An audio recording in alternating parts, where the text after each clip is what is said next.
Hey, it's Greg Grunberg, Snap Wexley, and you are listening to 6th Scale Scavengers.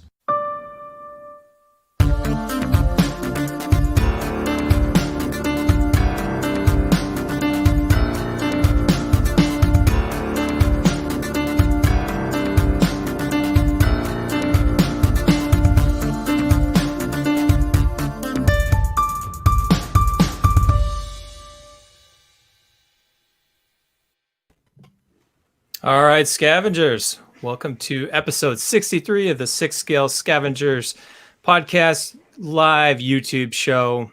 I'm your host, Bryan Fontaine, joined as always with my good friends, Chris Letty and TC. Guys, happy holidays, Merry Christmas. It's been a tough 2020. I don't think the beginning of 2021 is going to be any better, but we're very fortunate to have our health, to have family, to have hot toys to talk about. This is certainly a privilege, Chris. I mean, we consider ourselves lucky that we have this as a form of a hobby. Apparently, scavengers out there find us entertaining. They keep tuning in after 63 episodes plus. We've been at this for 2.5 years. I certainly have got a lot to be thankful for, and really looking forward to a good show tonight. Yeah, absolutely. Looking forward to, the new year. Hopefully things turn around globally for everybody. And it's been a pretty interesting year, Hot Toys wise. And, looking forward also to how the results came out for our Figure of the Year awards. Yeah, so TC, the third annual Hot Toy Figure of the Year Awards. This is very prestigious, by the way. Sadly, TC, we were just talking before we hit the go live button here on YouTube. This show, it's most of the time we're talking for about 90 minutes about Hot Toys here. I spent about 4 or 5 hours doing all the prep work and cranking the rankings. You guys have been helping out too, and soliciting scavenger feedback here, getting people to vote.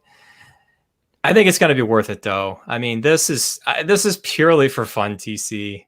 We obviously have no pull in the industry. We're a bunch of hacks.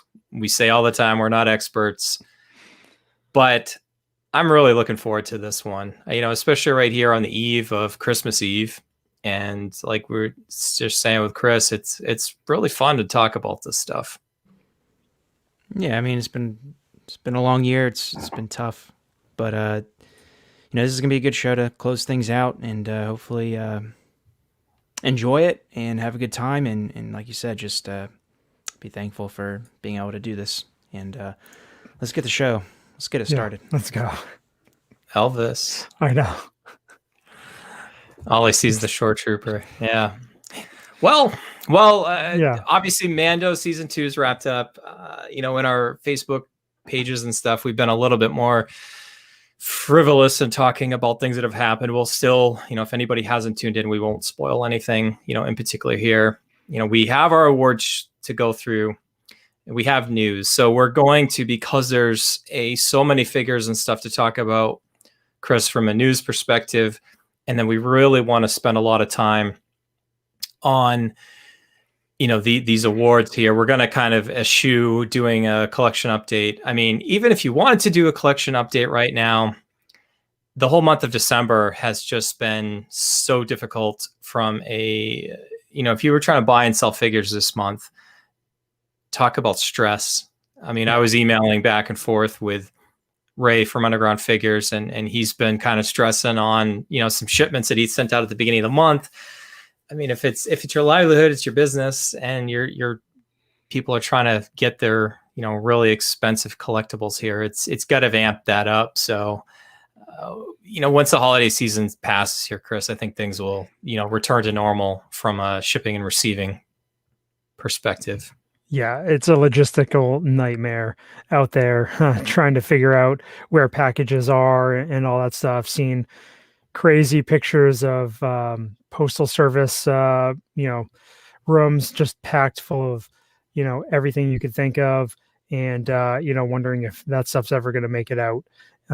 So yeah, I guess be patient. Stuff will eventually arrive, hopefully, but yep. Yeah. It's just, I can't even imagine, being a retailer trying to get the stuff out. I shipped a bunch of stuff out, not figures, but just like sometimes I part things out, and I just shipped a bunch of eBay auctions out like right after Thanksgiving. And it was a disaster almost. I mean, like half my stuff wasn't scanned until it got to the other city. I had a couple buyers reach out to me saying they're mad at me, because I'm not shipping it quick enough, but it's like, you gotta have patience. It's just, that was the start of it. Fast forward 10 days and it's just an utter disaster going through the USPS. You gotta go UPS or FedEx, and you gotta stay on it. It's just terrible. But I mean, I've heard even UPS was not even accepting things until after the holidays now too. So it's, I think even trying to level things out and use some of the other services that are available to us stateside here, Chris. I mean, it's still, you got to have patience. Shout out to, I saw Gare out there. Appreciate him tuning in live, just like everybody else out there in our scavenger community.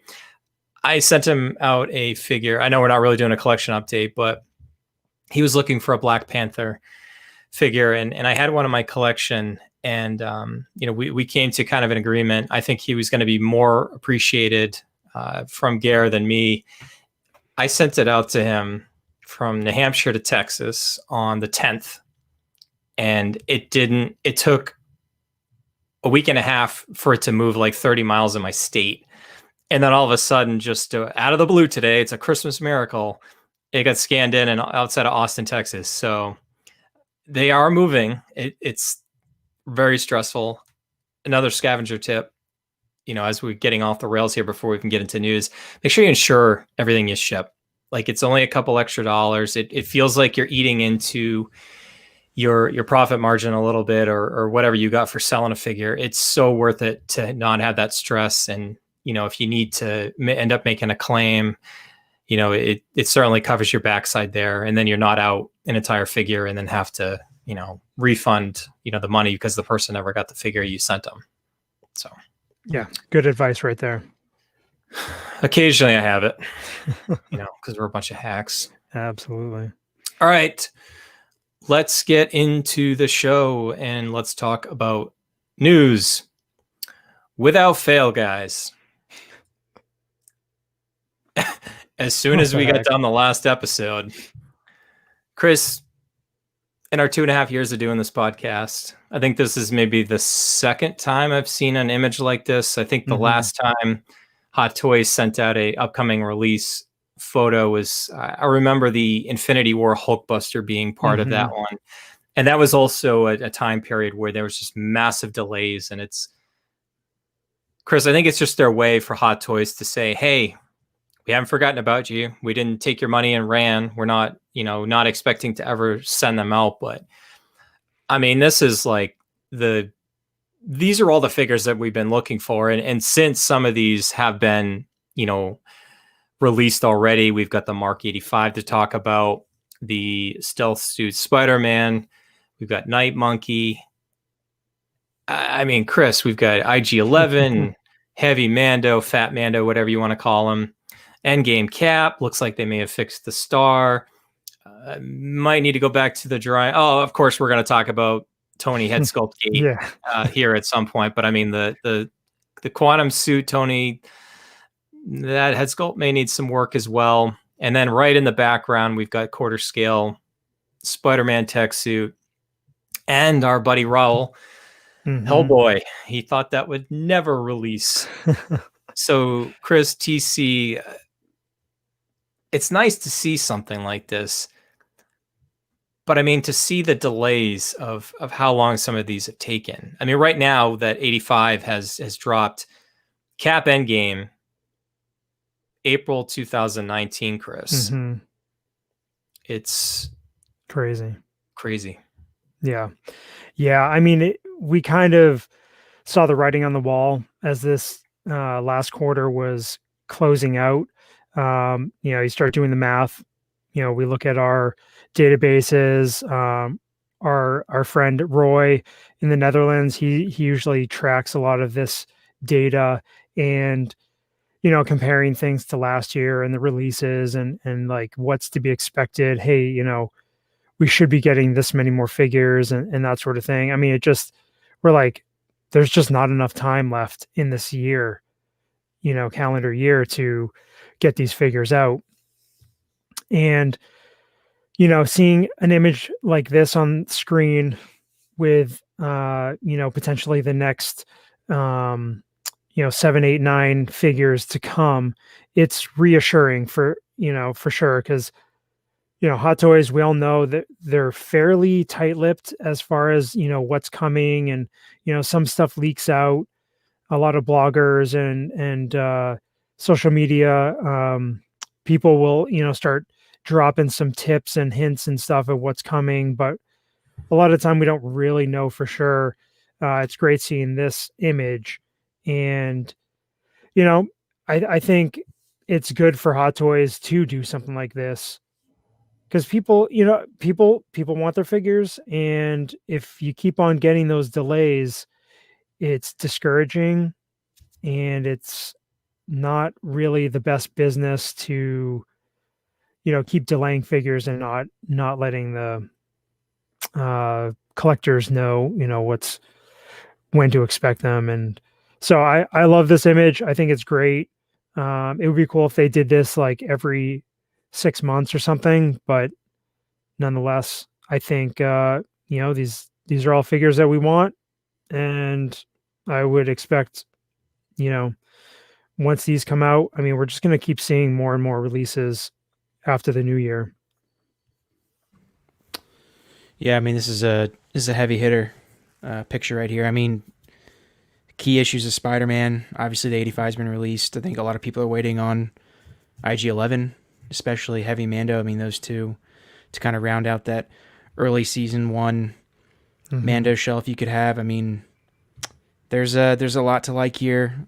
A couple, the Quantum Suit Tony's, probably, I think Hot Toys would probably admit that's a mistake to produce that figure. But other than that, and Hellboy, the rest of them they're pretty good. And I think, it's good that they let people know. People have their money invested. It's always good if you have that kind of partnership to, reward your customer with knowledge and information.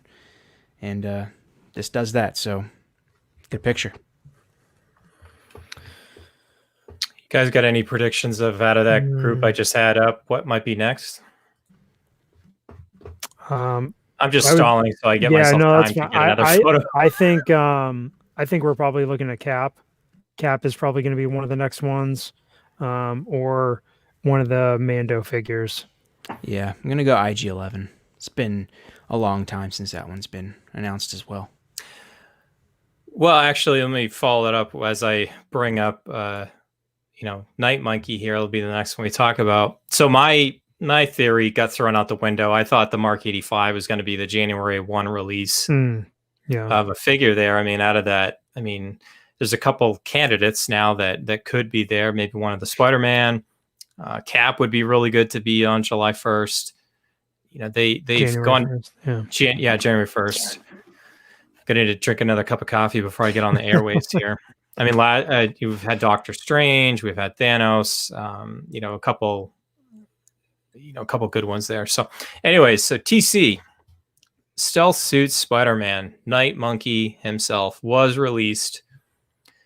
Dual release. There's a standard and a deluxe. MMS 540 and 541. Original retail of the standard was $235. The deluxe with the kick butt base here that we'll talk about from Hive Studios there, $305. Originally announced back on June 21st, 2019, when Far From Home was in theaters.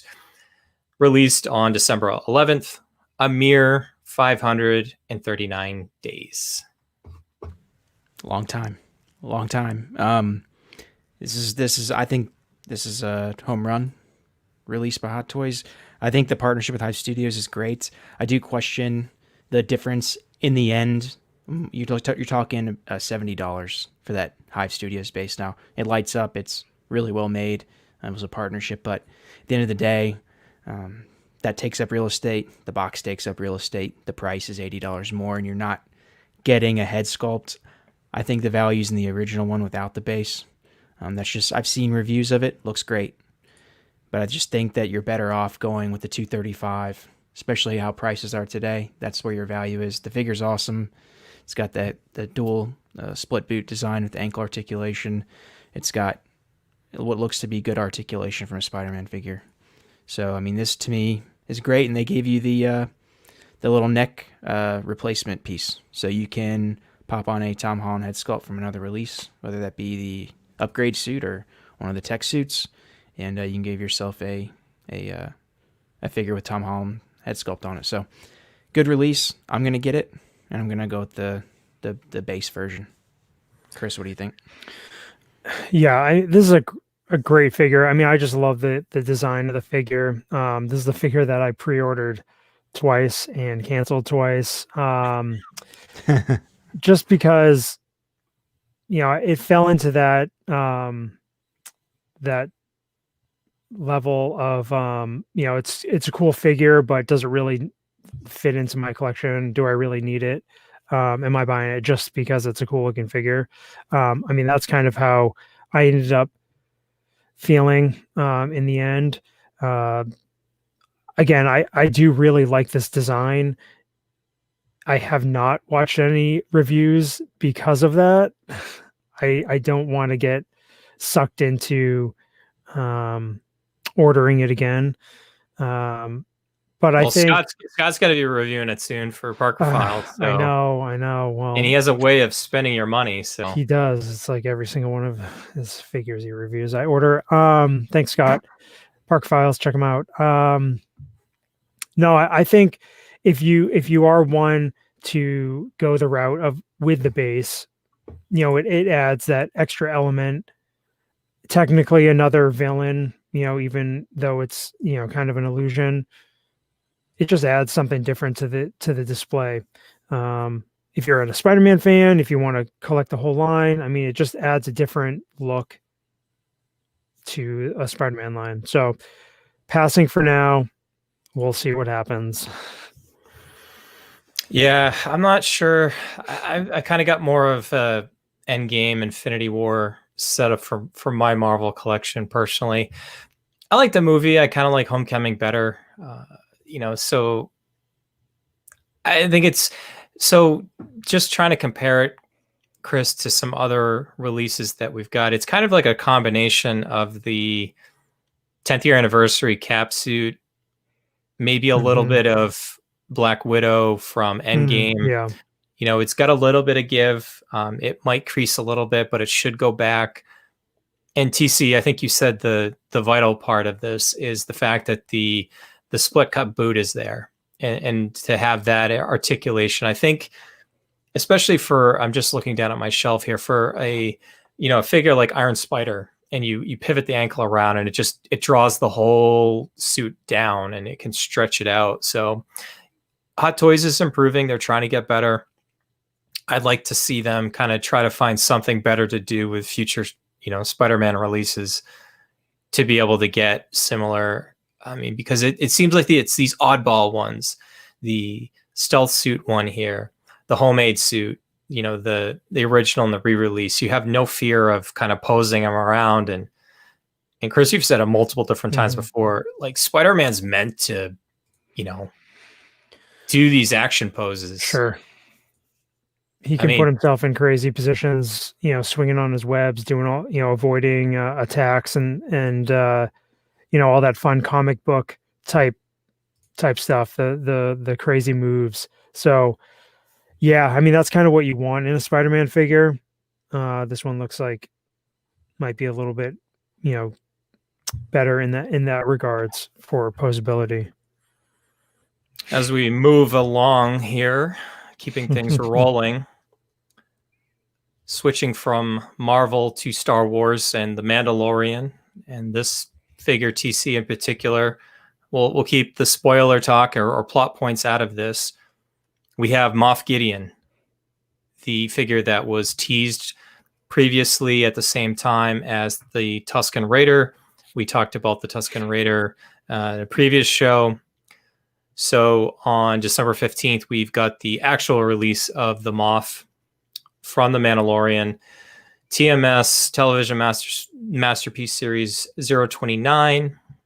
Retail price $250. Our man Hidalgo getting all of these releases from spot on. He's got his magic 8-ball out there trying to figure out what these prices are going to translate to Sideshow. As we've stated before, anybody new joining into our Hot Toys conversation here, we use the Sideshow prices as kind of the baseline or air quotes MSRP of these prices. Obviously, you'll see overseas the prices be less than that, usually by a few dollars. And then other retailers sometimes can cut you a little bit of a deal. And that's why we prefer those smaller retailers. Mm-hmm. Estimates of this one, Chris, is Q2 to Q3 2022. Sideshow's estimating this at April to June, pretty much the now standard year and a half.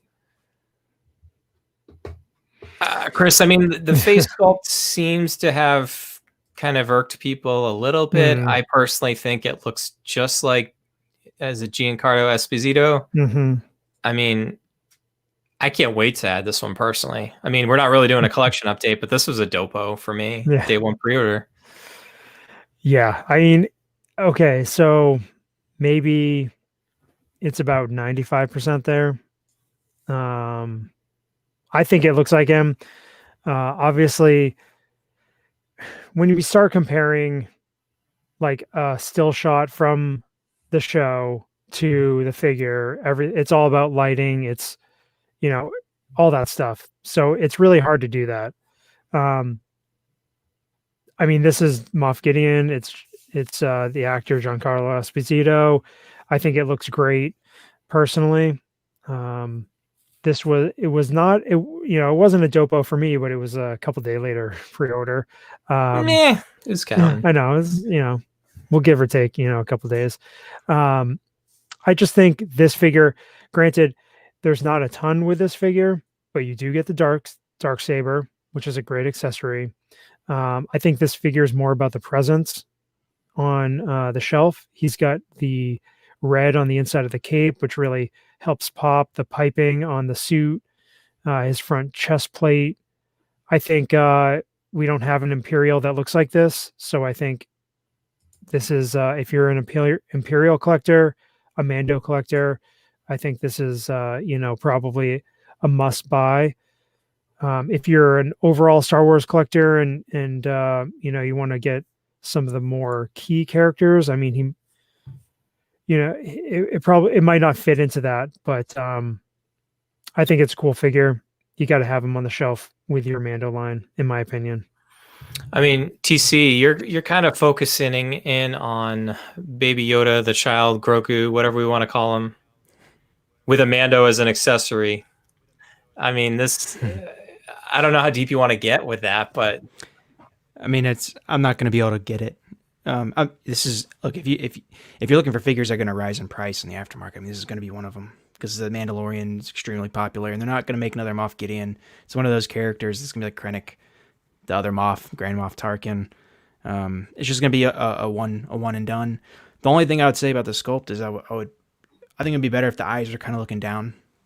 The character, like, he's like always seems like he's like looking down at people. I don't know. He's just kind of menacing. But other than that, I mean, there's nothing really close in the market anyway. So even if it's 85% in your opinion, what else? I mean, there's nothing else out there. I know, right? I mean, the premium format from Sideshow it can't hold a candle to this. It's not even close. We don't even need to get into that. Yeah. So, I mean, this is it. I mean, this is a good figure. So Yeah. for sure, this is a buy for Mandalorian collectors. Yeah, I mean, if you were like, I mean, this applies to any head sculpt that you may not 100% be on board with. It's like, if you're going to pay a sculptor to make a custom head sculpt for you, you are probably, I mean, unless you have it 3D printed, a real deal head sculpt, I mean, it's going to cost a lot of money, and then you got to have it painted. So, and you'll never get the value out of it. No. So you can buy 3 Moff Gideons for that price. And then 4 years down the line, look where you're financially, you're better off. So no spoilers, guys. I won't say it. It's just more for the visual. And I mean, on screen here, and what happens to be in the background here, do you guys think that might be a potential future release? I'm thinking it might be. I think so. I think it will be. I mean, yeah, they're going to make it eventually. Yeah. So for any of you audio podcast listeners, and there seems to be fewer and fewer viewers as time goes on, it's more difficult to listen to audio podcasts now than ever. A lot of us are working from home, or, it's tough to, I used to listen to a lot of podcasts in my daily commute back and forth, and I certainly just don't do that much, hardly anymore. So we'll see. Those are the, are we allowed to say what they were? Because we never actually mentioned what they were. Well, it was more for the non-spoiler. So it's making people tune into the live stream here. I'm sure people are mentioning it, in the chat here. So Cyberpunk 2077. The three of us still don't know anything about this. Johnny Silverhand, we talked about this last time, TC, with the teaser that we got for this. We have a release now. $285. Video Game Masterpiece Series 47. April to June 2022. TC, the only thing I know or have heard about Cyberpunk is the fact that they worked on this game for like a decade. Mm-hmm. And TC, I saw that they were already offering refunds for people that had like either the Xbox or the PS4 version, because they didn't do like some level of regression testing or something. It's just not working the way that they're expecting. So I don't know. I mean, it's neat to see them have a license like this. I don't know. This to me seems like it's kind of probably going to be a one and done. Keanu Reeves, I mean, is the man. I don't know. What do you think, TC? I don't know anything about it. Garrett knows about it. He's all I do fired like the guitar. The guitar is nice. And along the Hot Toys line, throughout their history, they've done a pretty decent job with their guitars. So there you go. It's a guitar with a figure accessory.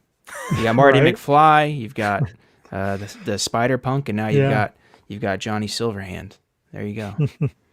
Now, I don't know. It looks good. Hidalgo's saying the game isn't optimized for the older consoles. I mean, to me, I'm not much of a gamer. I mean, PS4 is still new to me. I like playing like the old Nintendo and Super Nintendo games personally. But yeah, give me a Sega Genesis, and I'll be playing Sonic. I'm so far from a gamer, it's not even funny. But I have seen stuff on on Facebook and online, just some people say that the game like itself is really cool. There's a good story and that sort of thing. But I mean, to me, I think this figure looked awesome. I think Hot Toys did a great job. Yeah, right. I just gotta grow my hair out a little bit longer.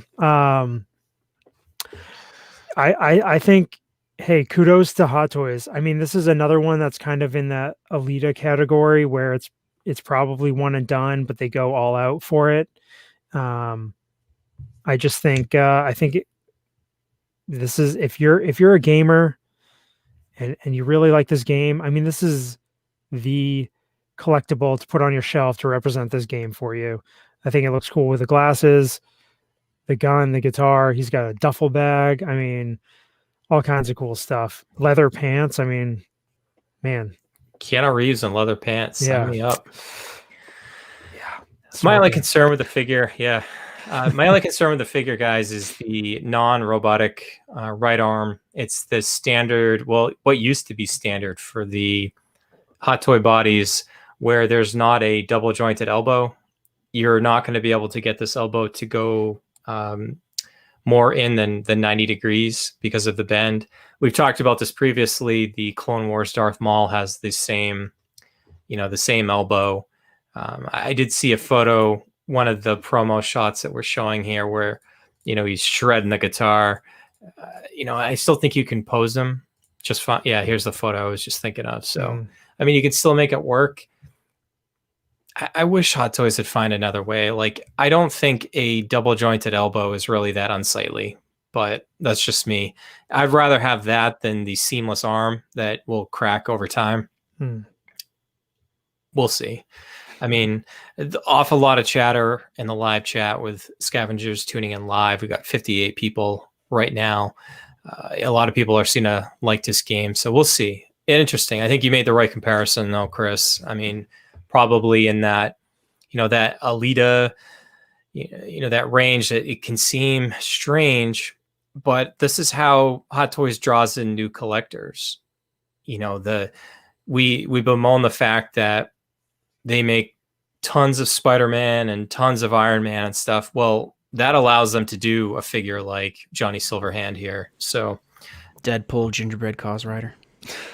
Exactly. I mean, that's going to bring in the new collectors too. Oh, definitely. Entry gateway right there. All right, next up, Mark 85, as we mentioned. So we're going to try to go a little easy on the head sculpt. I don't know what it is, guys. I was joking with you guys the other day. I don't know. I felt like we were in the bad plot of Ghostbusters 2. It just feels like everybody's so darn angry out there right now, whether it's not their packages aren't arriving or, whatever it is. It just feels like even in our community is really positive all the time. And just people were just coming out of the woodwork, smashing this head sculpt, and just people that I've seen that are hardly ever negative. I mean, we had people jumping out of the woodwork that haven't even posted in our group in like a year and a half, came in and started posting about how bad the sculpt was. So Merry Christmas, Happy Holidays, everybody. Right. These are toys. It's been a tough year. Yeah. No, hold on, Chris. Let me go through the stat real quick. Sorry. So, 85, Mark 85, the clean version from Avengers Endgame, 632 days, March 30th, 2019, released on December 21st, retail price $423. I mean, this thing looks, not head sculpt aside, and I still think the head sculpt looks fine personally. Mm-hmm. This thing looks way better, TC, than I expected it to. Like, I don't know if just the promo images that they showed of the close-up of the armor. I joked with you guys the other day. It looked like one of the photos I saw. It looked like Iron Man was wearing like a one piece, like a Speedo. Yeah. TCU called them Speedo Man. I mean, this thing just the colors pop so much on this. Like, yeah, it's a cool figure. I mean, it's kind of like it's kind of got the bulk of the 45, but then you like mix in the 46 with the 50, like all three of them together, and then this is what comes out. It's a really cool figure. Just quickly on the head sculpt, like when I first saw it, I didn't like it, and but that was at 1 o'clock in the morning on the night before, so. I saw comments from people like Gary. He's like, I like the head sculpts. And I was like, initial reaction is like, oh, dude, Gary, you're nuts, man. But then I saw some other people say the same thing. And so I took a day to kind of go back and reflect on, what might have happened. Like, we don't know what happened behind the scenes, but it's possible that they couldn't have used the prototype sculpt. It's possible that Disney rejected it. I don't know what happened. There's no point in, really trying to figure out. But what they did do was, they just dropped a new sculpt, and I think that is, part where the anger comes in is people, they pay for half of it sometimes, especially locally in Hong Kong, or all of it, and then at the last minute, presumably this head sculpt was in production for months.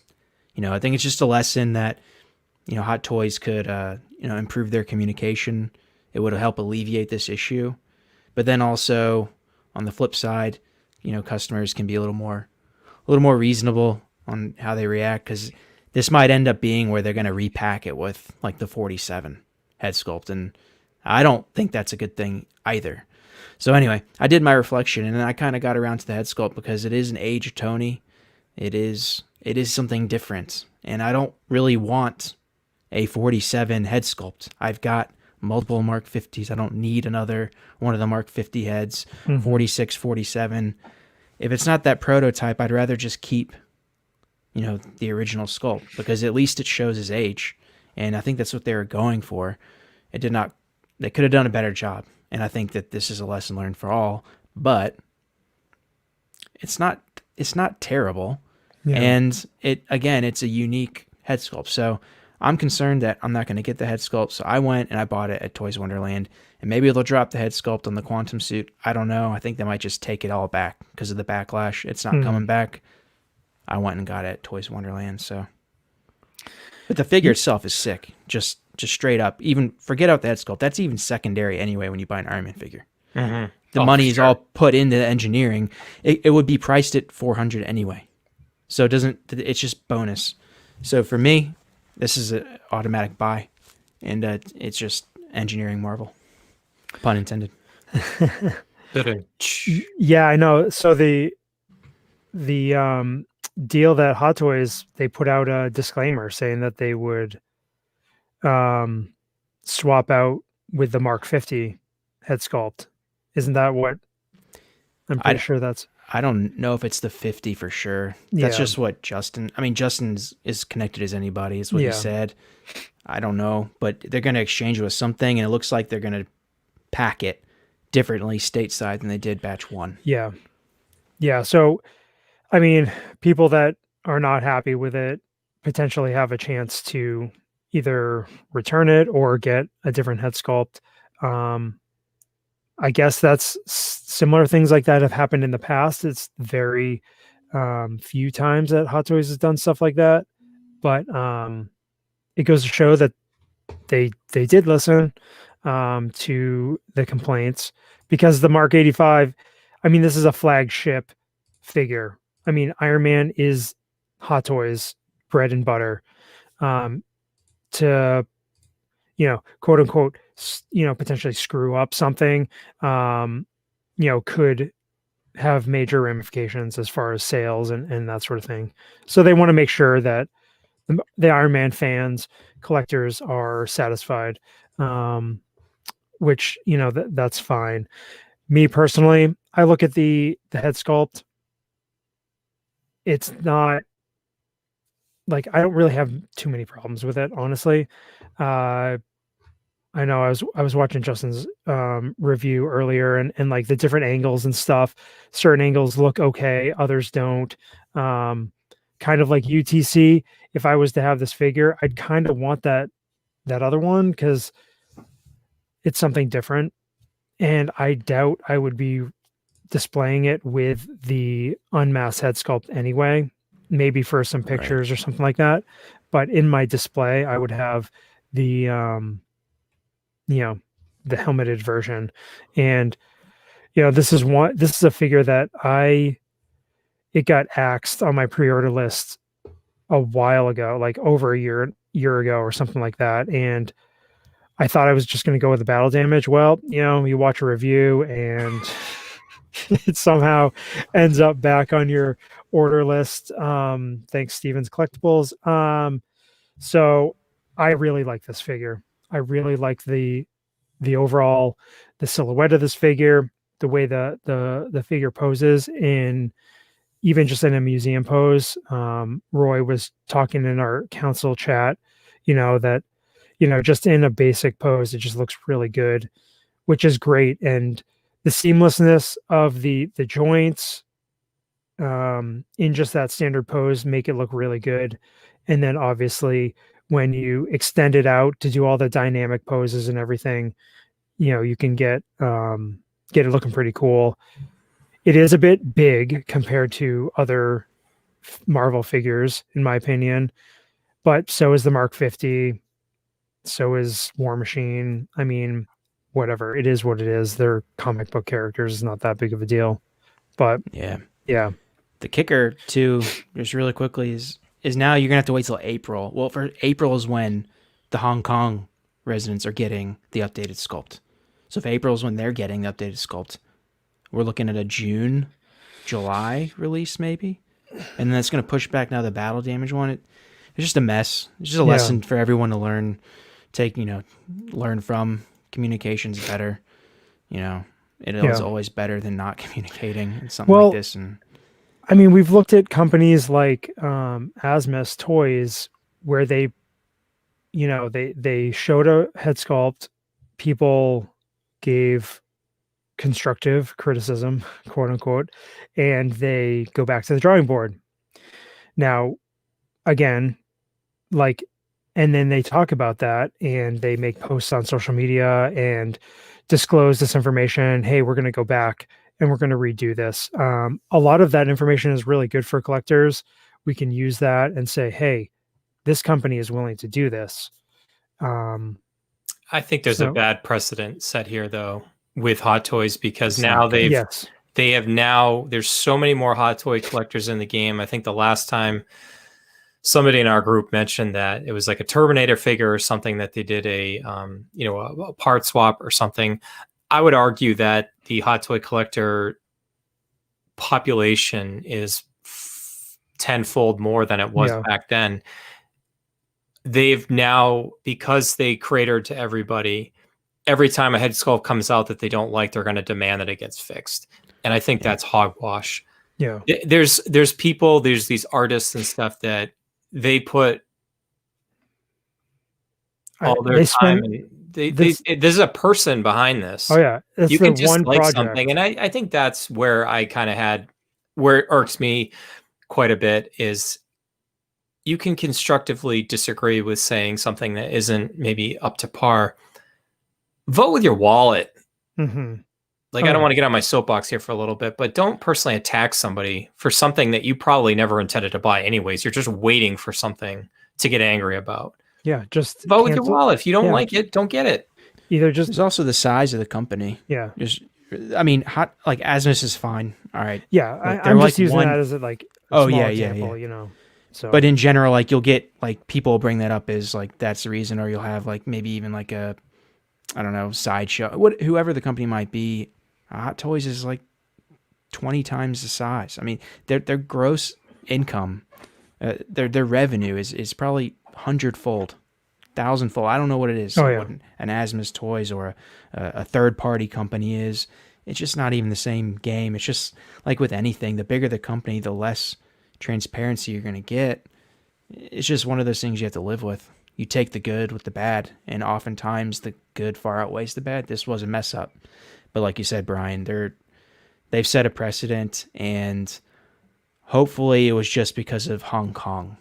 And when I say is hopefully they're addressing their, because it's Iron Man only, and they stop there, and Hong Kong residents want that Iron Man figure fixed, so they do it. But hopefully it doesn't continue. Yeah, because we didn't see that with Ant-Man.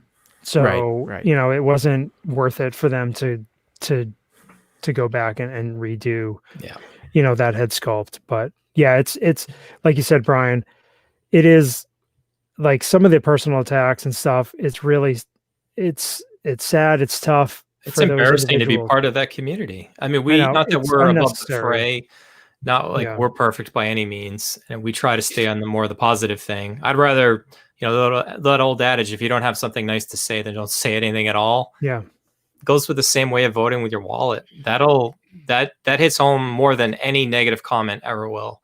Yeah. If you just don't buy it, or you cancel your pre-order or whatever, that's message received right there. Mm-hmm. So anyways. Yeah, sorry. We did not intend to get that fired up about that, but that's kind of what happens. So, Chris, I want to get fired up about something in an entirely different way, in a good way here. Semi-spoiler talk about this figure from The Mandalorian, just announced yesterday on December 22nd. we have the Transport Trooper television masterpiece 030 TMS 30. MSRP is a very palatable $220. No head sculpt. It's a trooper. It's coming out January to March 2022. For me, again, not really a spoiler, I loved this episode on so many different levels. I can already see people trying to potentially, maybe if you wanted to kip Asher for one reason or another. Sure. If you had an extra head sculpt lying around for a figure that we might see.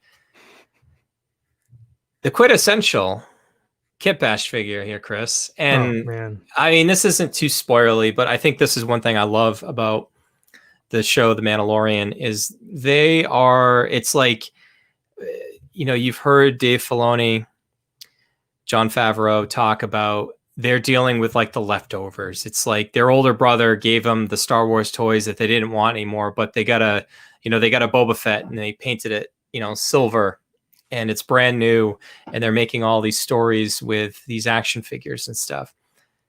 I love the fact that for prop wise, they're just reusing pretty much everything from Rogue One. They're finding different reasons to do that. In this instance, they hit up the Lucasfilm archives to get some of the costumes and stuff from Solo. This is a Mud Trooper, and it has a Tank Trooper helmet that's been repainted. Our friend Chris Benware, Rogue One 6th, absolutely lost his you-know-what when he saw this. I mean, I don't know anybody out there as a Star Wars collector that's a larger Tank Trooper fan than Chris. Mm-hmm. I mean, it's on par with me being a Shore Trooper fanatic. I mean, this just works. I mean, I definitely have this as a dopo myself. I know. I haven't dopoed a figure in forever, and this was actually a dopo for me with Ray at Underground Figures. And for me, I love the different trooper designs, and I think, yes, it's not like it's a subtle, design. It's not like crazy out there. It makes sense from a production standpoint to use what you have available to you to repurpose it. And, they just shifted gears with this Transport Trooper. It just makes sense from what we've seen before in universe in this time frame. I don't know. I like it. It's a little lackluster on what you get with it. Many would hope for various, potential head sculpts or that sort of thing. But if that was the case, for a regular trooper, I just couldn't see them doing the head sculpts for this, hit up Watto Scrapyard or something to have a custom one done. But yeah, I mean, $220 retail from Sideshow, not too bad. Probably get it a little bit cheaper from some of the Hong Kong sellers. I dig it. What about you guys? Yeah, TC, what are your thoughts about this one? I mean, it looks great. I mean, if I had to choose this or the Mud Trooper, I'd probably pick this one. I do like that Tank Trooper helmet. I think it's pretty cool. I would probably wait on it. I mean, I get where you guys are going if you're gonna go all in on the Mando line, but if you're gonna be selective, I would just wait on it and see, because I think in the next year you're gonna end up seeing quite a few more releases, and I don't know where this one stacks up in the line of figures. I mean, I can count, 5 other ones I'd rather have already than this trooper. Even some other troopers. I mean, I'd probably still rather have a Death Trooper, Incinerator Trooper, and then Heavy Mando, IG-11 Mando, even maybe a Tusken Raider. It's just my personal preference. I'll just wait on it and see what's coming in the next 6 months. But it is a cool design. It's a great reuse of the Mud Trooper parts. And I know I like the Shore Trooper design better. So it's pictured right here on the screen. To me, the Shore Trooper is a buy. So 100%. Obviously, as the resident Shore Trooper fanatic, I mean, mild spoiler, I lost it when I saw them on screen. I had heard a little birdie had told me that there was a possibility that we would see them potentially this season. And when I kept seeing a lot of the Rogue One troopers used in other ways in Solo, it only made sense that they would find a reason to do this. On screen here, they almost assuredly have this one ready and lined up. Now, not to, get all extra nerdy on everybody here. This isn't even the one that we've gotten previously. The one that we got before was the Shore Trooper Captain, where it has the one blue shoulder pauldron on the left, the clean one on the right. We've seen the squad leader previously shown. That's the one that has the waist comma like Captain Rex and a lot more blue. The actually version 1 Mando, his right shoulder pauldron is actually from a Shore Trooper squad leader. This is a new photo. This is definitely not and this one on screen here is not the captain that we've seen previously. This is the grunt. We saw this previously in the promo images for the original Shore Trooper captain. We thought we were going to get that back in 2016. It's pretty easy for them to do this, the grunt one, and also have previously done the captain. I don't know if they're going to give us both.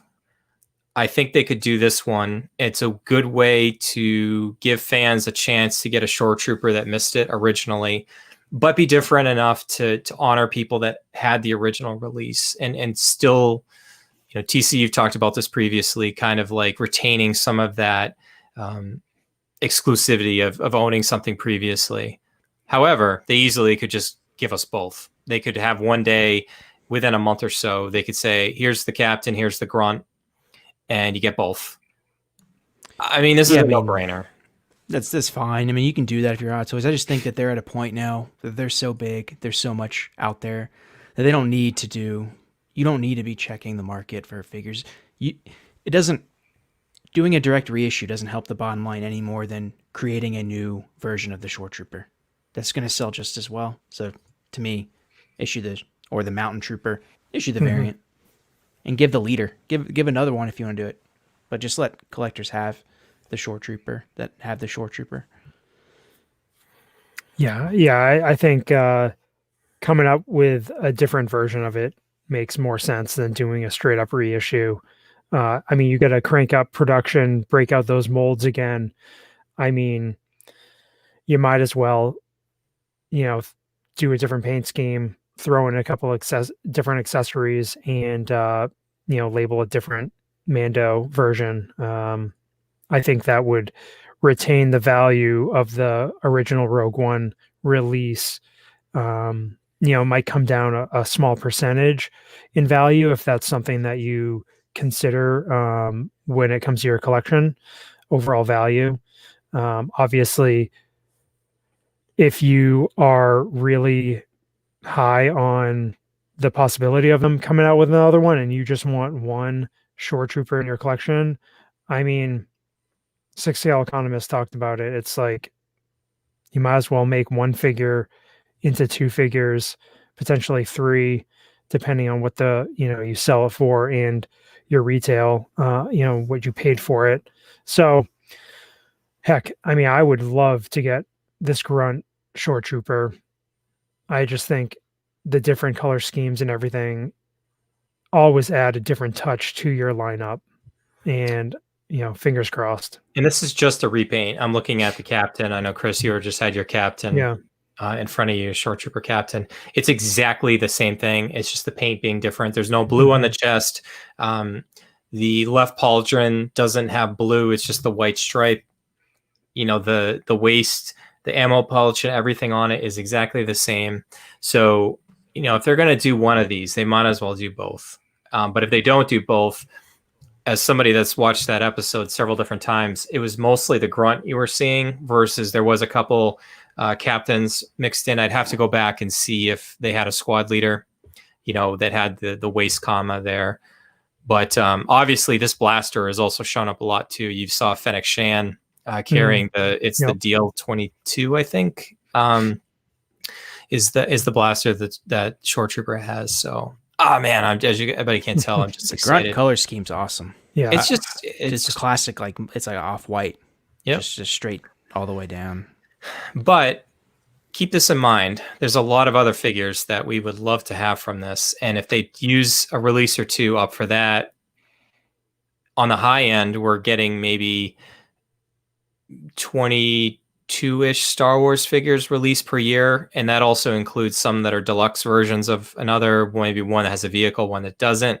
So if we get one or two of these, that's one or two other figures that we're not going to get. And there's a lot of other fan favorites, especially from season 1, that we'd love to still get. Greef Karga, Cara Dune. Obviously, there's a lot of other characters from seasons 2 that we'd love to get that we're not going to mention quite yet.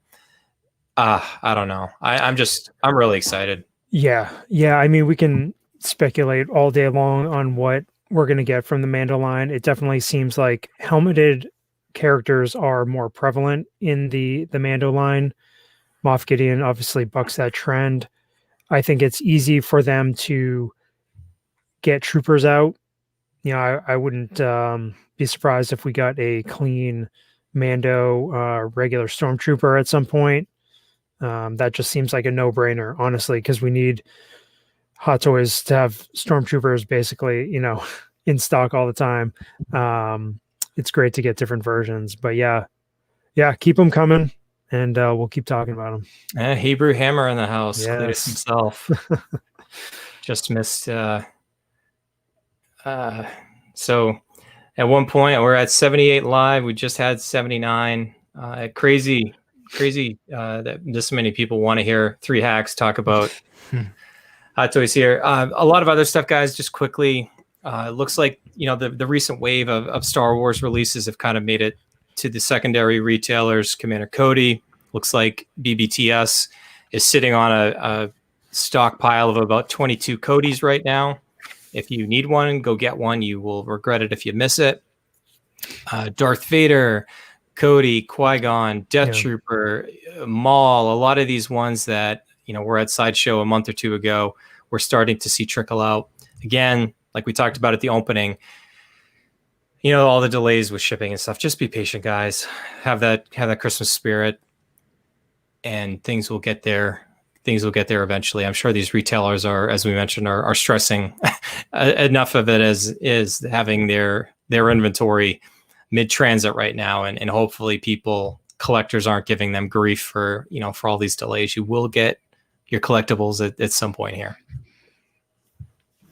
Let's get to the scavies. I know, right? Scavies, the Scavengers. All right. So we're going to, as we mentioned, we're going to skip over the collection update. I think we gave kind of enough of a collection update with all the different things that we're either dopoing or whatnot. But so I'm going to tee this up, guys, and we'll kind of quickly discuss before we go through the top 10 and eventually arrive at the figure we have deemed figure of the year. They get we'll do up a little certificate for them, Chris. We'll mail it to Howard and JC and make sure that they hang it up on their office wall, because it's, for the 3 of us in our community to, deem one of their products one of the best. I'm sure it's the best thing that they're ever going to hear. It's like winning an Oscar. Well, they got Spider-Man 18, right? Mm-hmm. Spider-Man Homecoming Deluxe was 18. Darth Maul 19, Darth Maul, and then for 2020. What is it going to be? So the thing is, Ant-Man. Yeah, Ant-Man. We're not doing any other, other categories here. It's strictly just figure of the year. So the admin team, the 3 of us, Roy, Mike's out there moderating right now, doing such good work. We are so appreciative of Mike mixing it up with the Scavengers in the live chat. And then obviously Scott with Parker Files. The 6 of us all submitted our own personal top 5s. And we also asked our community we created a Google Doc. We made it available to our private Facebook group. I believe we had 82 submissions of people selecting what their top 5 figures are. We did not ask them to tier them, to rank them in any way. It was strictly a top 5, so we don't really know who added that. We tried to do a tiered system, Chris, the first year, and it just didn't really work out. Trying to say, okay, if somebody gave it a first place vote, that was 5 points, and a second place was 4. It just, they're all the same. We're more looking for what a consensus of the community thinks. So there was no figure that was on all the ballots.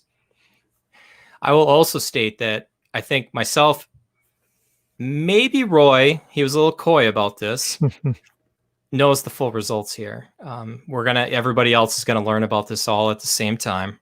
And we have the photos here. So I know both of you are kind of eagerly anticipating. We actually had to remind ourselves what our own top 5 were before the show here is. So it's pretty bad. So for each, we're gonna do a countdown from 10 to 1. We're going to show on the left side of the screen will be the figure that the group vote was. The group vote does include the 6 admin team members towards that total. The figure on the right will be what the admin pick was. So obviously we had less votes, less pull. You're going to see some differences between what our opinions were versus the rest. We actually did have 3 instances where our admin pick lined up with the group pick. So we have we're going to have the top 10, and it's based on the number of total votes received. Out of the 45 releases last year, and what I did is if somebody had a deluxe version, I combined it with the standard release. Somebody like Leia and Wicket that came in a 2-pack, instead of voting on each individually, we voted on the 2-pack. If something had a vehicle or not, we voted on just like the single. Like, for example, like Captain Marvel was only out there once. You could have the standard and the deluxe. There's really not a lot of differences between the two. 36 out of the 45 releases last year got at least 1 vote. I mean, if that says anything about the community right there, that there's a broad appeal for collecting Hot Toys, I mean, that says it right there. Out of the 6 admin team members, there was not a consensus. Number 1, no figure was on each ballot. So even the admin top figure of the year was not unanimous. All right, before we start doing the countdown, Chris, we'll get a drum roll here. That's our budget for sound effects. TC, Chris, the honorable mentions that fell just outside the top 10, and some of these kill me because they're such good figures. And I was actually hoping that one of these actually made the top 10, just because I think it would have been really cool. Thanos, just outside the top 10. Nebula, just outside the top 10. Hawkeye, standard and deluxe, just outside the top 10. Qui-Gon, just outside the top 10. Leia and Wicket, just outside the top 10. The one that was like number 11, if we did a number 11, was Alita. Oh, man. Alita Battle Angel. It would have been cool to have included her in the top 10, but we just, number-wise, we just couldn't make it out. So, anyways, so like Mike has been saying all along, if you like the content that you're seeing here, hit the like button, add a comment. What is your figure of the year? Hit the notification bell so when we go live, you'll be notified of that. That's probably the only YouTube-ish spiel you'll hear from us. I mean, we just do this because we like talking about collecting. I don't even know what we've got for subscribers that count at this time. All right. I think we've built this up enough. So I will be going through and doing the photos, and I'll also have the banner going down on the very bottom that will have what we're doing here. So let's go here. All right. Number 10, figure of the year. And it says left side will be the group vote. The right side will be the admin vote. We've got Han Solo Deluxe. Man. Standard and Deluxe was number 10. The admin top 10, number 10, was Director Krennic. Han Solo got 12 votes overall. 4 of those were from the admin team. You're going to see it ranked a lot higher on the admin team than you will for the overall group vote. But anyways, guys, we waited forever on Han Solo, like we talked about. Originally out May 24th, 2018, Chris, before 6-scale Scavengers technically existed. Released on April 29th. 706 days. Oh my God. I think Cletus may have been on the show. We talked about when this got dropped. I mean, to me, this thing is just fantastic. Overall, I think the sculpt is awesome. I love the tailoring, a lot of posability. And Chris, for me, the thing that really makes this one rank high on my personal list is just the shelf presence that it has. I think it just looks great. Yes, it's a very sharp looking figure. Like you said, the fit and finish of the tailoring on the clothes is, it looks so good on the, 6-scale figure. The new style body, the head sculpt for Alden Ehrenreich. I mean, and also the coloring of the jacket too adds a different element to a Star Wars display. So yeah, just a solid figure, and I'm glad I have it in my collection.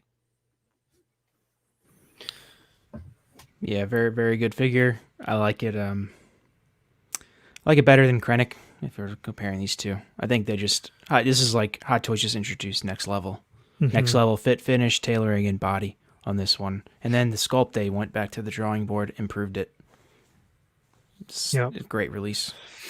So Jeff just said something in the chat, and this impacted my own decision. And at whatever point of the year that we did this, whether we waited until January to wait for some of the releases that were, November, December, having it in hand or not really does impact things. So no matter what time of year, whenever you do this criteria, there's always going to be ones that you wish you could have included or not. So this is almost like in a vacuum.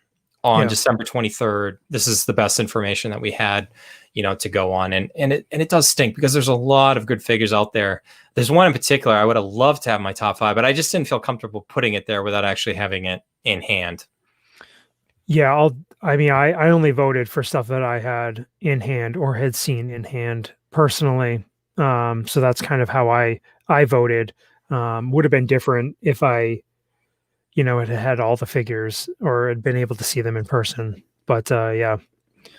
All right, guys, let's move on to number 9 overall with 13 votes. Wow. Iron Man Mark 47 reissue. And the admin vote put Gamora at number 9. We had 2 votes from the admin team for Gamora. I'm pretty sure it was. I think it was probably. Oh, DC with a surprise there. It was either Chris or Scott as the other one here. But anyway, so the Mark 47, obviously a fantastic figure. I teetered on having it in my own personal top 5. I mean, overall, it feels weird to have a reissue as part of a top figure of the year. But I mean, this thing is just fantastic. It's a classic. Really contrasting color scheme TC. A lot of people missed it originally, and the aftermarket just skyrocketed for this thing. QC issues aside, with some of the shoulder magnets, they did improve some of the paint contrast. I mean, I don't really necessarily have a problem with this being in our top 10. No, it's fine. I mean, a lot of new collectors. A lot of new collectors probably voted for it. I didn't vote for this or the Hulkbuster or Midas because I didn't want a paint variant or a reissue in the list. But yeah, I mean, everyone can vote on their own criteria, and the Mark 47 is awesome. So I understand why it's in the top 10. And Gamora, I mean, head sculpt's phenomenal. So this would have been much higher if people had it in hand. I swear. Yeah. A lot of these late releases, a lot of great figures down the stretch, just timing wasn't great. Yeah, I feel the same way with the Mark 47. Just an amazing figure in hand. had to have it. Missed it first time around. Was ecstatic when we got a reissue. Just an awesome looking, or different looking Tony Stark Iron Man design. And then as far as Gamora, I mean, 933 days. I know. Insane. And we still are waiting for her in the United States. So May 2nd, 2018, November 20th. So yeah, hoping sometime in January we can get her if you ordered from like a US retailer. But the face sculpt is just bonkers how good it is. I cannot wait to have that one in hand to close out my Guardians lineup. And again, the fit and finish on her outfit, just top notch. Hot Toys at its best in 6-scale tailoring. All right, that's number 9 was Iron Man Mark 47, the reissue. And a figure that we just mentioned at number 8 is Hulkbuster. Now, this might be a little controversial, but I mean, this is all for fun anyway, so it really gives a damn. 14 votes overall. Basically it was on about 10% of the ballots. Did receive 2 admin votes. I think myself and Roy did include it. I could not exclude it. I mean, I have never had an experience like unboxing this. I talked about it when, on one of the episodes a couple months ago when I got it and opened it, and it was just this really cool moment with my son, who is just in awe over Hulkbuster. I recently got him for his birthday. Like the Marvel Legends had a Hulk and Hulkbuster set. So I tracked that down thanks to our buddy Mark. And it just is so cool. I mean, you can kind of, it's kind of just over my, my left, your right in my office here. It's just incredible. Now I get that it's a reissue and some people didn't vote it because it was that. I mean, it's new to me. And I still marvel at this thing daily. Yeah, it's great. I mean, what can you say? It is. It's kind of good. Yeah, I mean, it's all right. Yeah, they put in a little bit of work in it. I mean, it is Hot Toys a number 1, flagship 6-scale product in my opinion. In a perfect world, I'd love to have it in my collection. And I can see why I didn't, and I didn't include it in mine again because I don't have it in hand. But someday when things clear up with all the stuff going on in the world, I'll sneak over to Les Museum des Fontaines and I will stare at it. Dude, I still remember before I was on with you guys, I remember listening to one of the original podcasts, and I remember Chris said he's got a special plan involved in it. Yeah. And involved the Hulkbuster. Maybe one day, like you said, it's worth at least seeing in person before a final decision's ever made. And the engineering on it is just incredible. It's a work of art. It really is. And like I said, this is all for fun. This isn't serious at all. This is just collectors having, really appreciating what we did get this year. It was a tough year overall. So yeah, it's number 8 on the list and received 14 votes, I think, out of 82. So wow. do the math. Next up at number 7, the Wasp. This came in with 15 votes, 2 from the admin team. We reviewed this a couple episodes ago. Chris, you've got this in hand. Yeah. Take it away. This is just one of the most, it's probably the most amazing female head sculpt that I've seen Hot Toys do. And they've done some really, really good ones. Obviously, we just mentioned Gamora, but I think this one with the sculpted hair just really takes the cake. And I mean, Scott from Parker Files did an awesome review, and it just really showcased everything that this figure has to offer. And it just nailed the likeness overall for the character in 1/6 scale form between the materials used, the fit on the body, the presence with the wingspan. It's just, I mean, I love it. And then the helmeted head sculpt with the light up feature inside, and there's actually like a partial face sculpt inside. I just love this figure, and yeah, I can, it was on my list, my top 5 list for sure. Yeah. I mean, this is awesome. I actually just bought this, and it's really nice. I mean, you're not getting another Wasp figure for 4 or 5 years, if that. I mean, who knows? Whenever the third version comes out. Yeah, right. But like you said, Chris, top female sculpt ever, maybe. I'd argue Gamora. Yeah, just a hair better, but this is right there. Yeah. Does look pretty fantastic, guys.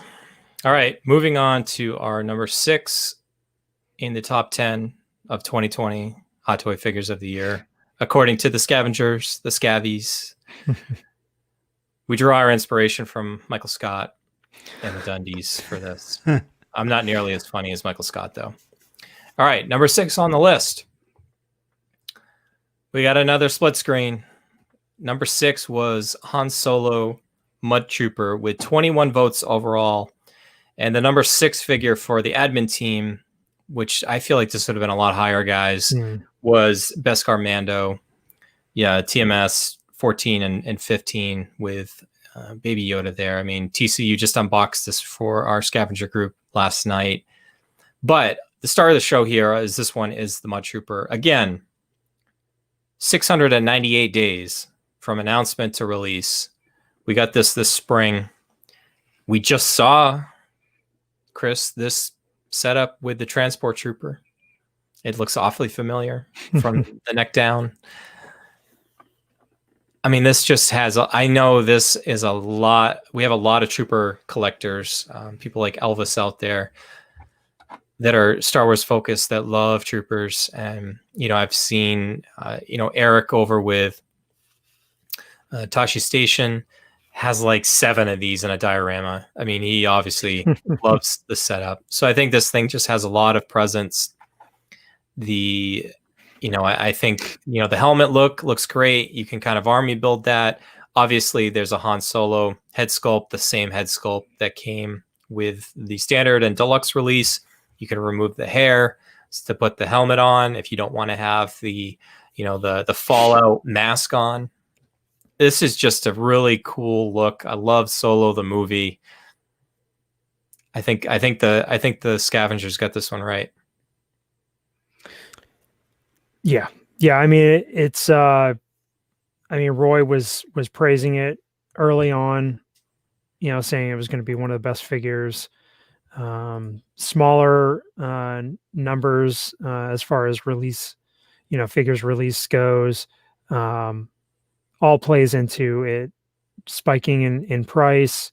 And again, I just, Hot Toys nailing it. It's a new Trooper design. We had never seen anything like this before. And I think the versatility with it, having the masked version, partially masked, just head sculpt, I think all that plays into this figure, the weathering. I just think it's a great figure overall, definitely.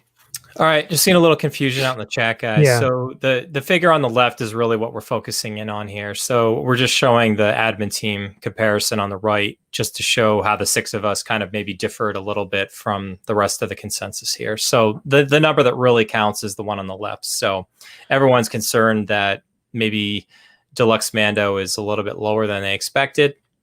We might still see it on the list. Yeah. We don't know.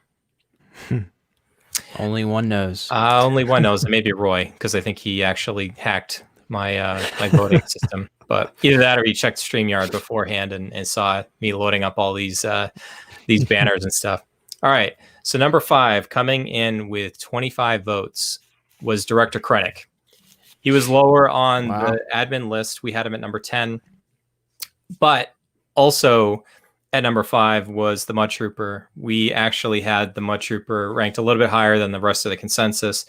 So we had 25 votes for Director Krennic, and we had 3 votes from the admin team on the Mud Trooper. So half the admin team thought Mud Trooper was top 5 worthy of the year. So obviously we talked a little bit about Krennic anyways. I love this head sculpt. We've talked about it before, Chris.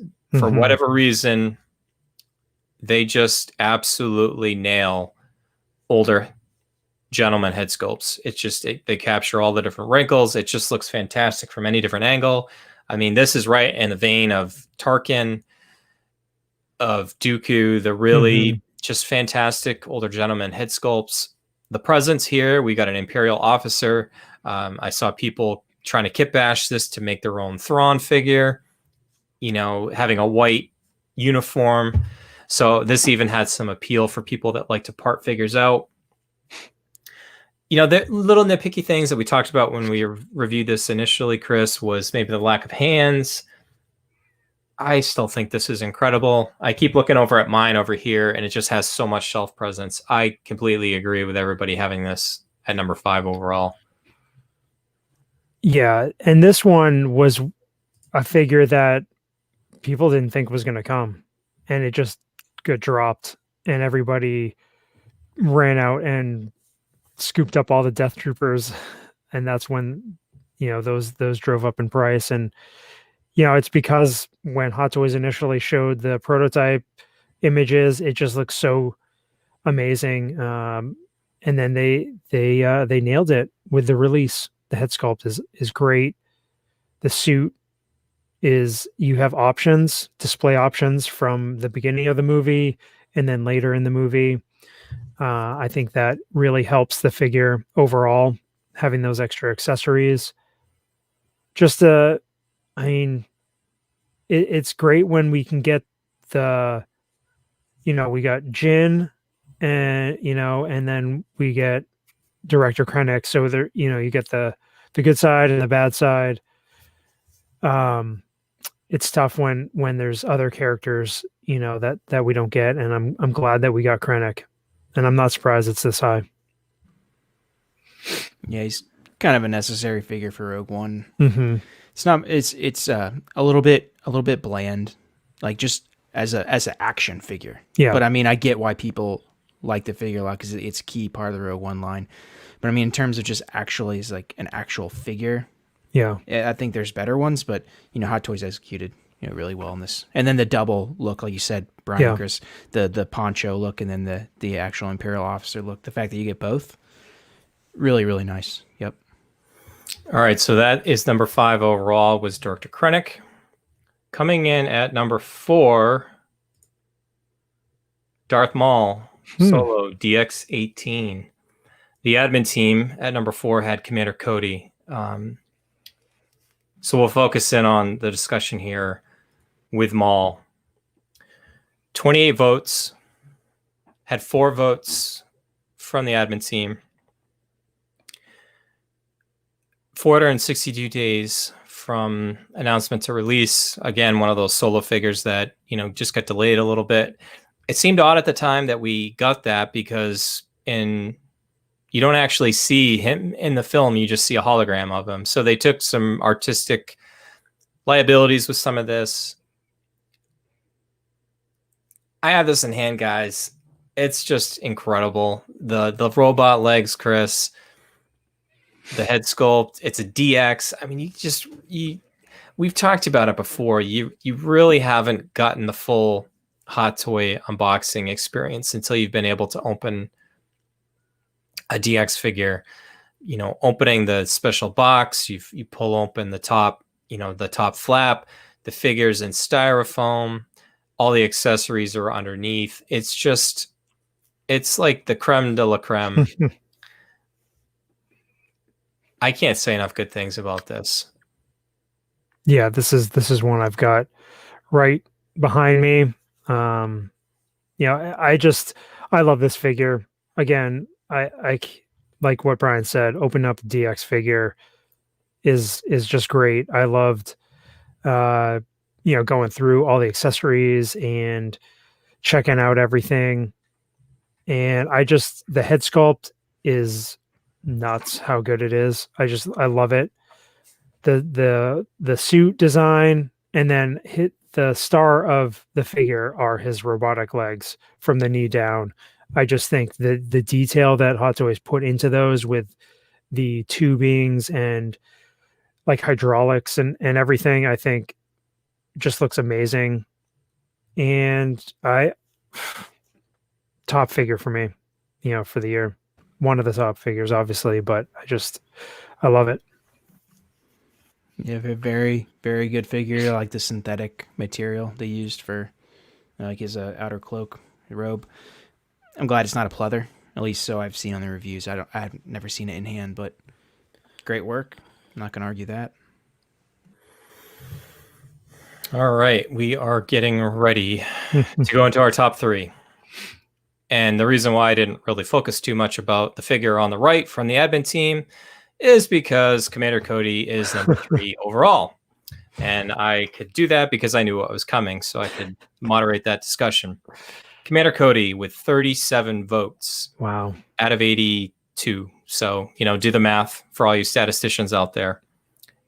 At least 1/3 of the votes out there. Had 3 votes from the admin team. You just saw it as our number 4. Again, a release that took 595 days to get there. On the right side, you can see that the admin team thought much more highly of the solo regular release, deluxe release than everybody else. 4 votes. So 4 out of the 6 of us had this solo figure as in our top 5. We've already talked about that, though. So we have not talked about Commander Cody yet, Chris. I mean, this is what Hot Toys collecting is all about right here. Right? I mean, you get just an amazing looking clone trooper. Obviously one of the more prominent ones in the sequel or the prequel trilogy. Commander Cody paired up with General Kenobi's battalion. And I just got this one recently, cracked it open. This figure is just awesome. The weathering, the design of the armor, the accessories that you get, the head sculpt, everything about this figure I absolutely love. And I don't know, it's exactly what you could want. I can't even think of anything else you could want with this figure. What'd you think? This was either number 1 or 2 for me for the year overall. I just had a chance to unbox mine recently. Now, we have not had a chance to do a full review on the podcast, so we will do that in time. Detailing and everything is fantastic on this. All the extra accessories. A couple of negatives. The right arm pops off a little bit when you're trying to switch hands around and stuff because he has the hologram that you can light up, initiate Order 66. The problem that people had was either the left or the right shoulder on this was a little loose. Like you'd put it up and it would just kind of fall back down. It was really inconsistent left to right. My figure had a left. It was either the left or right shoulder was a little loose, when you feel around in the shoulder joint, it wasn't actually disconnected. I don't know if it's a different body type. I tried to look to see if somebody had already broken one down to part it out. I was really interested to see what the underbody looked like. I think it just has, if the shoulder looked loose, and if you have it in hand now, I know a lot of people are trying to return theirs to Sideshow at this point, but if you kind of push up on the shoulder, it's kind of like hanging a little bit lower than you'd expect, but if you kind of push it up and then in to push that butterfly joint in, it tightens right up. And you're not going to get a 90-degree sideways arm with this figure.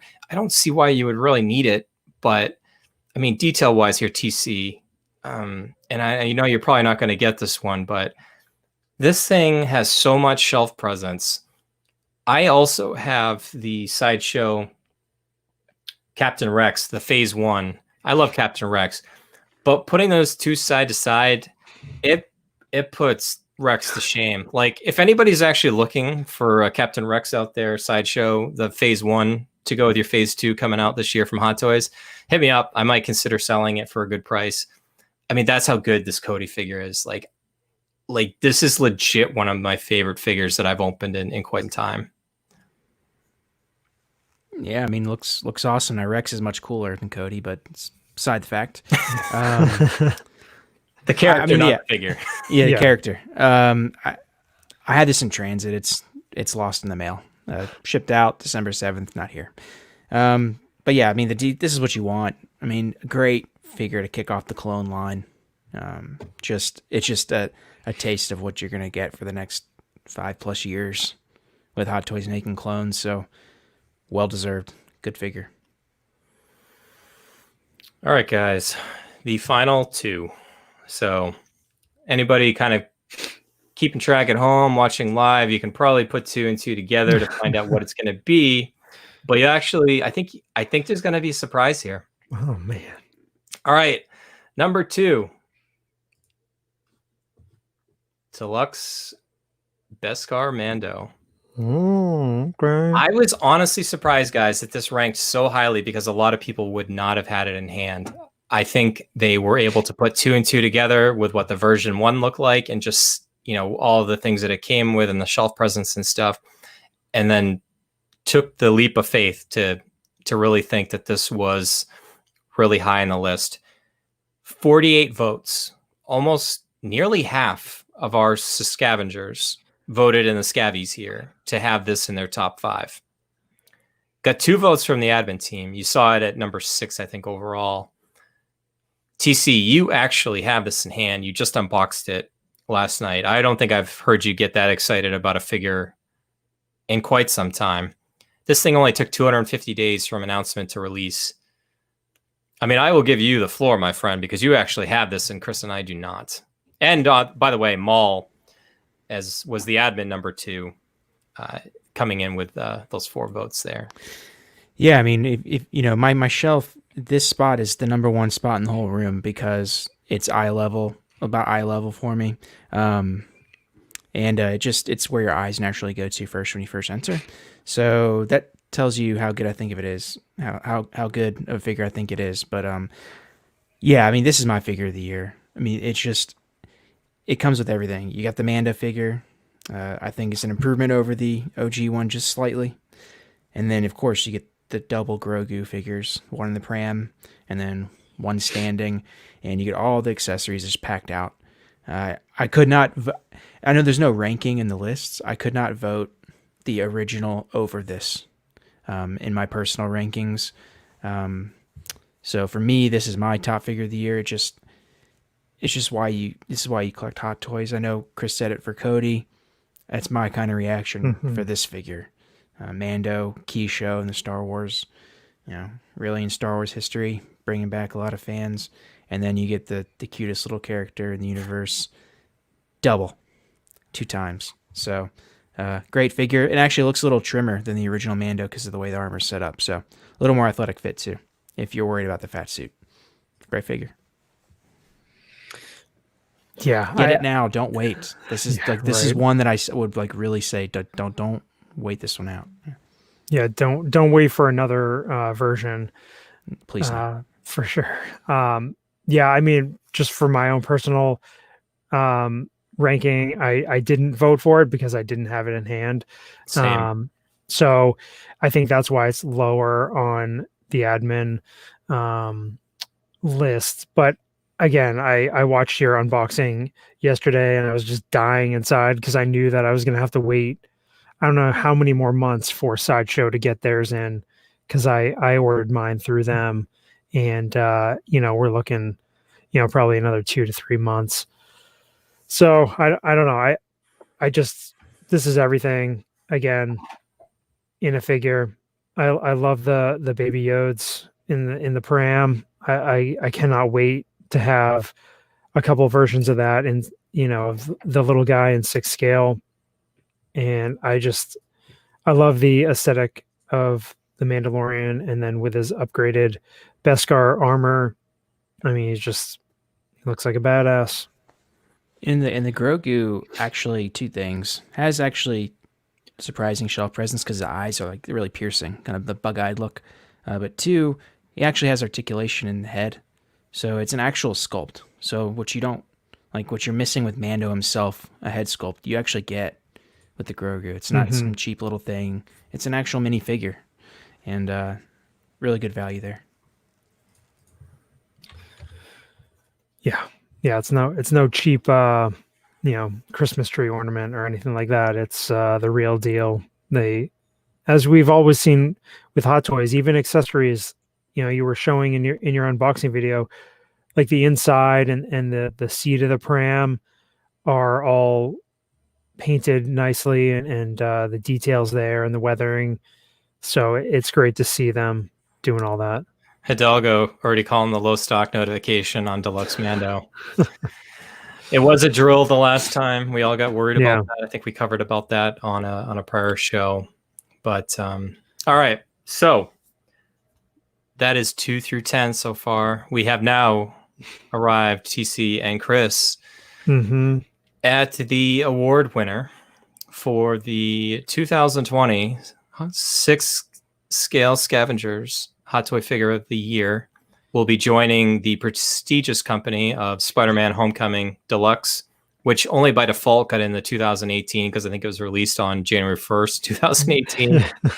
And last year with DX16, DX17, Darth Maul. It almost feels kind of like cheating to have a DX figure win overall, but so anyway, Chris, I feel like I need to call up one more drum roll. All right. The winner, and people have probably already deduced this by now, version 1 Mando.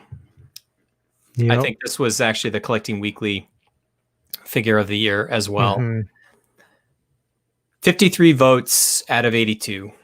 Almost 2/3 of everybody had it on their list. I think obviously Star Wars dominated the top 10 for what scavengers were voting this year. Marvel had a fantastic year. DC put out like 2 figures, so sorry guys. You can't vote on if you don't actually release anything. For a lot of the different reasons, TC, you've probably said it best about this figure, where the deluxe figure may be better, but I think Mandalorian and Star Wars fans they might regret not having this in their collection as well. It's like the OG, it's the original. I wouldn't be surprised if every season of The Mandalorian we get a slightly different look. I mean, we're kind of all anticipating a season 2 look to come out soon. The color scheme is different enough. It fits in the narrative of the story. It's really close between this and Cody for me. I would still probably give this the slightest of edges, even though I still have the nitpicky things I would talk about when we did this review. The character, to me, deserves the top spot. I think the execution and everything else, Cody, I think is, my heart says Mando, my eyes say Cody. I don't have a problem with our scavengers making this our number 1. It was also the number 1 on the admin team. 5 votes. Only one of us did not have it in their top 5. Yeah. I couldn't have said it any better there. I mean, definitely the heart pulls you towards Mando, especially, now having seen his journey through 2 seasons. Eagerly anticipating to see what happens next. But I mean, this figure is its ultimate shelf presence. I love looking at this figure, everything about it. Yeah, we went over some of the issues that potentially could arise or people had with this figure. But for me, this is what I want in a collectible. It represents the character, his original look, as we saw him walking through that door, in episode 1 or chapter 1. And it's just an awesome figure. And I will always have this figure at the, forefront of my collection, just because of that. Yeah. I mean, Like, I love everything Marvel. If I had to take 2 figures and just keep 2, it would be these 2 Mando figures so far in my collection. Wow. These are ones that I could never part with. I mean, it'd have to be dire for me to ever want to consider doing it. They're so well made, and really the Beskar one's not a rehash. It's not a rehash. I mean, like, even the helmet's painted differently. But then you go back to the original, it's always going to be the original version of the Mandalorian, which kind of kickstarted everyone's love for Star Wars and actually broadened the collecting base and the fanhood of Star Wars. So, and then they executed it nearly flawlessly. Fat suit aside, it looks amazing. I mean, this looks just as good as any Iron Man I have. Just as good. That's why it sits right at the top of the shelf. So, worthy choice. This may not be the right choice at the top, but it's worthy. Yeah. I think if we had done this in February, I think you would have seen the TMS 1415, the deluxe, the Beskar one at the top. But I think it's also really great that we'll go down, in the historious, illustrious awards that we have here with 6 scale scavengers, that we're always going to reference back to this until we get too old and senile and we can't remember what we did the day before. If somebody out there in our listener base or viewer base can help us remember what our prior award winners are, I'm sure when we get to next year, we'll probably forget what the 2018 was. And, dude, where's my car? Yeah. I mean, this is just, I think it's so cool. I think it's really fitting too. We just wrapped up season 2 of this series. Mm-hmm. I'm kind of speechless. I'm happy that I would have been happy if the deluxe one got the top spot. Sure. I think it probably would have, but people maybe just didn't feel comfortable voting it in their top 5 if they didn't have it in hand. Chris, when we first started this, like, we kind of had that as, like, air quotes rules for our own votes. Like, to vote on something, we kind of have to have it in hand and to do that. So I don't really Mark have 1. Yeah. Mark 1. Yeah. It's coming, right? No, I mean, this is like the Mark 1 of Mandalorian figures. Right, so. Exactly. I mean, eventually we're going to have, Mando's going to have his hall of armor, all the different versions and everything. And I'd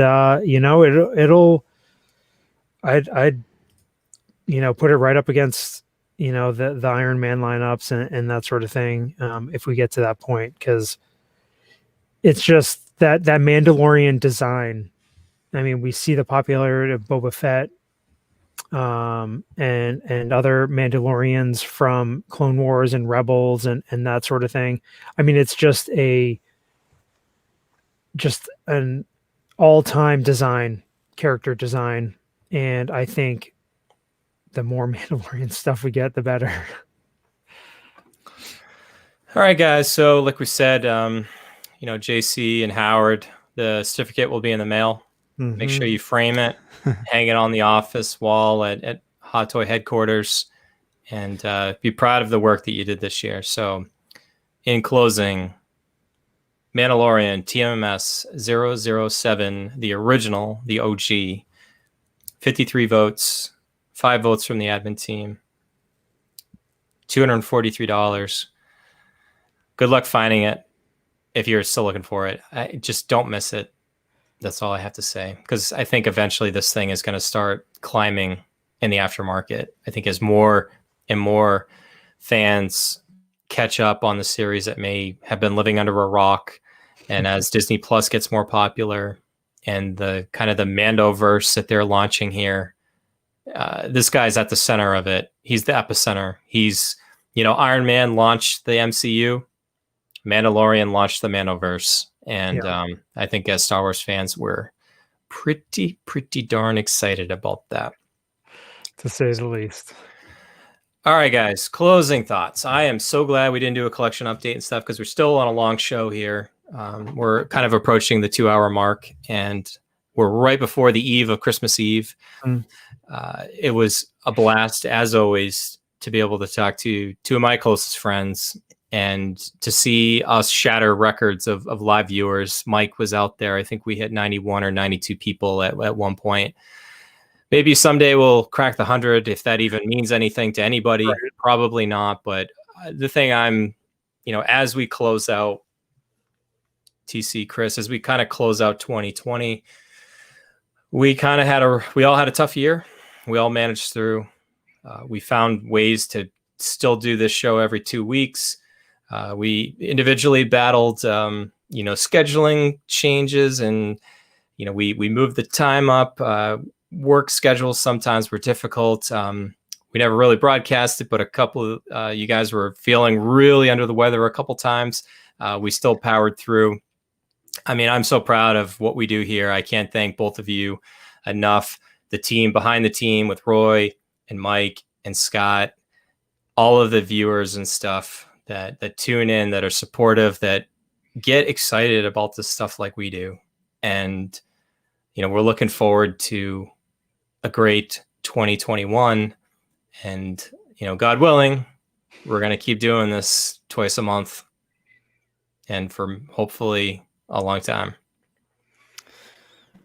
Yeah, I look forward to what's to come. And yeah, it's just been, I'm glad that we are able to continue doing what we're doing, be very, as consistent as we are, to provide content for all of our listeners, our group members, all that sort of thing. I mean, I wouldn't say, I'd like to say it's quality content, but like we always say, we do feel like we are a bunch of hacks just throwing this thing together. But we actually, everybody does put in a lot of time and effort to get everything squared away for each episode. And, it feels good to get, hit a high number of live viewers, and the chat was just blowing up, and we always appreciate everybody that chimes in. It's the show within the show. Everybody looks like they're having fun, all sorts of great tips, and everybody helping each other. That's what we love. That's what we're here for, is to, provide help and support for our fellow collectors. Shout out to James for tuning in live for one of the first times out in Shanghai. So TC, it. Great show, guys. Enjoyed it this year. Yep. Looking forward to 2021. But this year was fun. I know it was tough, but really thought we thought the community was great this year. It grew. But there's still the loyalists there from day one. And it's just great to get on and talk with you all. And it's just, cheers to the end of the year and cheers to New Year. Appreciate it. For sure. Yeah. All right, let's do the plugs real quick. We have our website, sixscalescavengers.com. We have our database and checklist of Marvel, Star Wars, DC Comics, Hot Toys. I try to keep it updated to the day when we get a new release. So even just yesterday, put in the Transport Trooper on the Star Wars page. We have our TeePublic store. 6 Scale Scavengers there is the username. We get a small portion of any t-shirt sales that go. It helps us with the audio podcast hosting fees and website fees and all that other fun stuff. And we really, truly appreciate it. I love when we get photos like in our Facebook page or on social media, somebody wearing a t-shirt with our logo on it.